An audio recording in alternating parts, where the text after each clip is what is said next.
बिस्मिल्लाहिर्रहमानिर्रहीम। अस्सलाम वालेकुम। जनरल साइंस 7th क्लास की है और उसका chapter number 9 waves and energy. इस वीडियो में हम सर्कल में जो क्वेश्चन है वो और एमसीक्यूज आपके साथ शेयर करेंगे। तो जो सबसे पहला क्वेश्चन है व्हाट आर वेव्स, इसका आंसर आपको बताते हैं। तो इसका आंसर आपने लिखना है a wave is a disturbance और वेरिएशन। वेरिएशन की स्पेलिंग आप लिखेंगे VARIATION। Variation that transfer energy progressively. Progressively की स्पेलिंग आप लिख लें PROGRESSIVELY, प्रोग्रेसिवली। और उसके बाद आप लिखेंगे from point two point in a medium. ये हो जाएगा इस क्वेश्चन का आंसर। उसके बाद व्हाट इज़ वेवलेंथ, वेवलेंथ क्या है, तो इसका आंसर आपको मैं बताती हूँ कि आपने कहाँ से लिखना है। इसका आंसर आपको पेज नंबर 107 पे मिलेगा। Wavelength is the distance between the centre of the compression और रियरफेक्शन ऑफ टू कंसेक्टिव वेव्स। यहाँ तक आपने नोट डाउन कर लेना है। उसके बाद बढ़ते हैं क्वेश्चन नंबर 3 की तरफ।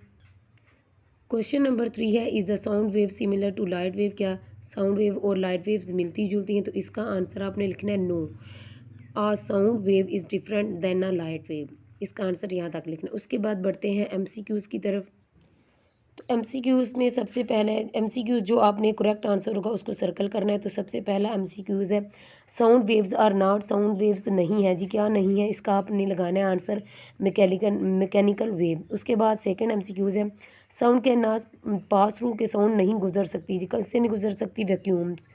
उसके बाद आपने एमसीक्यूज़ नंबर 3 है the speed of sound is in air is, कि जो स्पीड है आवाज़ की वो हवा में कितनी होती है, तो इसका आंसर आपने लगाना है बी। उसके बाद एमसीक्यूज़ नंबर 4 है which of the following animals can respond through low frequency, के दर्जा झैल में से आपने बताना है कि कौन सा जानवर है जिसकी सबसे कम फ्रिक्वेंसी से वो जवाब दे सकता है, तो इसका आंसर आपने लिखना है काऊ। फिर नीचे क्वेश्चन नंबर 5 है which of the following animals can respond to high frequency, यानी वो उस जानवर का नाम बताएं जिसकी जो ज़्यादा फ्रिक्वेंसी से का जवाब दे सकता है, तो इसका आंसर आपने लिखना है डॉल्फिन। उसके बाद है MCQs number 6 which have Audible range for 2 kilometres and 120 kilometres hearts. इस तो आपने इसका आंसर लगाना है बैट। चमगादड़ ऐसा जानवर है जिसकी रेंज इतनी होती है। फिर उसके बाद है एमसीक्यूज नंबर 7 है which of the following features is the height of the wave from the rest position और मिड लाइन, यानी रेस्ट पोजीशन या दरमियानी जो लाइन है वेव्स की ऊंचाई में दर झैल खसूसियत में से कौन सी है, तो इसका आंसर आपने लिखना है बी वाला।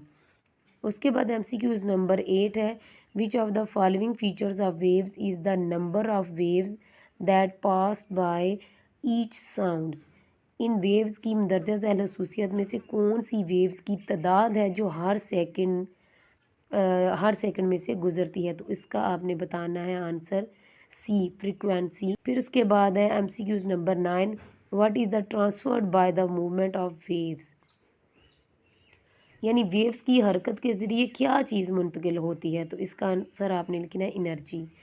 एमसीक्यूज नंबर 10 है what type of wave does not need matter to travel through, यानी किस किस्म की वेव्स को गुजरने के लिए जो है वो मादे की ज़रूरत नहीं होती, तो इसका आंसर आप लिखेंगे इलेक्ट्रोमैग्नेटिव।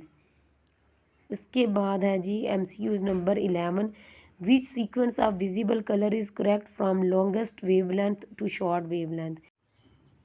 इस एमसीक्यूज नंबर 11 में पूछा जा रहा है कि सबसे लंबी जो वेवलेंथ है ना उससे छोटी वेवलेंथ तक नज़र आने के लिए कौन से कलर की तरतीब दुरुस्त है, तो इसका आंसर आपने बी लगाना है जिसमें red, orange, yellow, green, blue, Indigo और वायलेट कलर शामिल है। तो इस वीडियो में आज तक के लिए इतना ही काफ़ी है। नेक्स्ट वीडियो में हम शॉर्ट क्वेश्चन करेंगे। अल्लाह निगहबान।